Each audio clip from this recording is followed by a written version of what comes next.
সম্মানিত ভিউয়ার্স, আশা করি সবাই সুস্থ সুন্দর আছেন। আজকের বিজনেস ক্লাসের ব্যবসাটি হলো কফি শপের ব্যবসা। এই ব্যবসাটি মোট 5টি ধাপে আলোচনা করা হয়েছে, যাতে করে এই ব্যবসার বিস্তারিত তথ্য আপনারা জানতে পারেন। তাহলে চলুন দেখে নিই আজকের 5টি ধাপ। 1 নম্বর, বেস্ট লোকেশন চুজ করা। 2 নম্বর, অবশ্যই নিজেকে কফি প্রস্তুত করতে জানতে হবে। প্রথম দিকে অন্য কাউকে দিয়ে তৈরি করবেন না, নিজের বেস্ট কোয়ালিটি খাবার পরিবেশন করবেন। 3 নম্বর, নগদ টাকায় বিক্রি করতে হবে। 4 নম্বর, কাস্টমারের সাথে ভালো ব্যবহার করতে হবে। 5 নম্বর, নিজের অনন্যতা তুলে ধরবেন, যাতে করে অন্য দোকান থেকে আপনার কফি খেতে অনন্য হয়। এবার আসুন বেস্ট লোকেশন। বেস্ট লোকেশন বলতে আমি যেটাকে বলছি, যে একটি মহাসড়কের সাথে যদি একটি বাস টার্মিনাল বা যেখানে জনবহুল এলাকা, ঠিক সেই জায়গায় আপনি একটি লোকেশান চুজ করবেন। যেখানে জনবহুল এলাকা, ঠিক সেই জায়গায় আপনি দোকান দেওয়ার চেষ্টা করবেন। তাতে করে আশা করা যায় আপনার দোকানটি ভবিষ্যতে ভালো পর্যায়ে উঠবে। এবার আসুন 2 নম্বর ধাপে। 2 নম্বর ধাপটি হচ্ছে নিজেকে কফি প্রস্তুত করতে জানতে হবে। আমরা অনেক সময় দেখি যে একটি দোকানদার, সে তার কর্মচারী দিয়ে বা বিভিন্ন লোকজন দিয়ে কফি বা চা প্রস্তুত করে থাকে।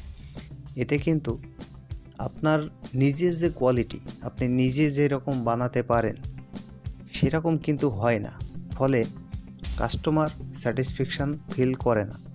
তবে এইখানে আপনাকে একটা কাজ করতে হবে, যে আপনি নিজে দোকানদার, তাই নিজেকে আপনার জানতে হবে, নিজেকে শিখতে হবে। আপনি যদি না জানেন, কিছুদিন কোনো দোকানে চাকরি করুন, সেখান থেকে শিখুন এবং তারপর নিজের দোকানটা দিন। আমার মনে হয় আপনি নিজে যদি ভালোভাবে বানাতে পারেন, নিজে খাবারটা পরিবেশন করতে পারেন, তবে সেটাই সবথেকে বেশি ভালো হবে বলে আমার মনে হয়। এবার আসুন 3 নম্বর ধাপে। অবশ্যই নগদ টাকায় বিক্রি করতে জানতে হবে।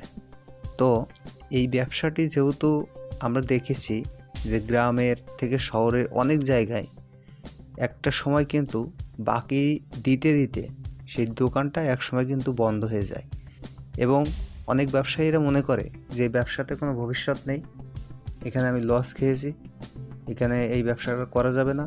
তবে আমি আপনাকে রেকমেন্ড করব যে আপনি অবশ্যই নগদ টাকায় বিক্রি করার চেষ্টা করবেন। যদি লোকেশন অনুযায়ী, যেমনটি আপনাকে আমি আগেও বললাম, যে আপনি একটি মার্কেটের সামনে বা একটি মহাসড়কের পাশে, যেখানে বাস থেকে লোক নামছে, বাসে উঠছে, তেমন জায়গায় যদি দিতে পারেন, সেখানে কিন্তু বাকি চান্সটা অনেকটাই কম, নগদ বিক্রি করার চান্সটা অনেকটাই বেশি হয়ে যায়।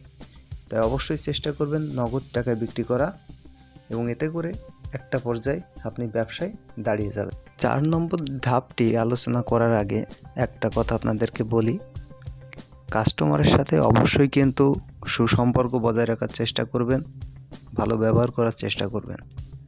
ভালো ব্যবহারেই কিন্তু ব্যবসাটি আপনার সারা জীবনের জন্য সঙ্গী হয়ে যাবে।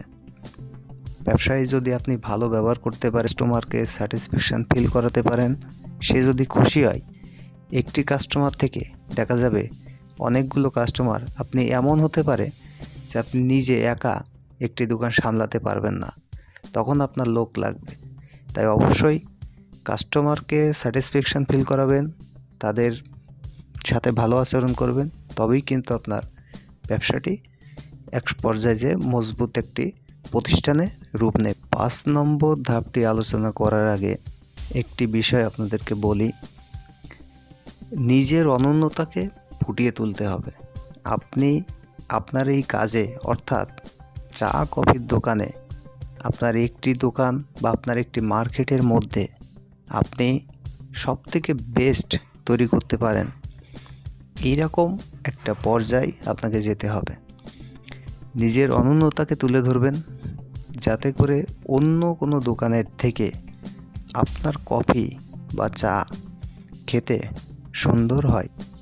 মনে রাখবেন, সেল আছে তবেই কিন্তু প্রফিট ইনক্রিজ হবে। আপনাকে সবার সাথে ভালো ব্যবহার করতে হবে এবং সেল করতে জানতে হবে। পরিশেষে বলি, আমাকে দেখে না বা আমার ইউটিউব চ্যানেল দেখে না, আপনি নিজে রিসার্চ করবেন। আপনার কাছে যেটাকে ভালো মনে হয়, যেটা আপনি পারবেন, আপনি সেটাই করবেন। তাহলে আজকের মতো বিদায় নিচ্ছি। দেখা হবে পরবর্তী কোনো ভিডিওতে। ততক্ষণ সুস্থ থাকুন, সুন্দর থাকুন। সবাইকে অসংখ্য ধন্যবাদ জানিয়ে শেষ করছি।